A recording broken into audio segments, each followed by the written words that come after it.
国军即阵是恢复一年期的义务役，各项训练拢真受关注。这恢复做一年的头一批兵仔9月下基地训练13礼拜。迄陆军今日就伫咧南测中心对外公开测验，头一回是操作这国造的红准火箭弹实弹射击，兵仔就展现因训练的效果。 近日射击阵地细致检查弹筒，敢是异常，扫落来采取跪射姿势，准备进行检测。这动作熟练的射手，当是一年级义务役男，头一摆进行红准火箭弹的实弹射击。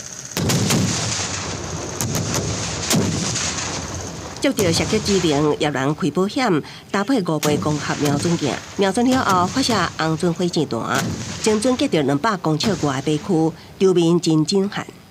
红准火箭弹是中科院研制的国产反装甲武器，上大射程会当达到1200公尺，有效射程220公尺。射了后就会当弹条，一个兵就会当使用过去是主战部队使用，今年头一摆踏入义务役。也毋过要熟练操作红准火弹无简单，叶兰爱先伫步兵学校受训，处理红准火箭头程序合格了后，下基地时才会当进行战略射击甲检测阶段。对头一摆拍红准火箭弹的实弹，叶兰拢真紧张，又愿克服压力。 陆续完成检测，有些紧张与害怕，但想起授课教官所教的程序步骤及要领，放下害怕的心情，顺利完成本次射击任务。当做平常在训练，然后其实没有说到很重。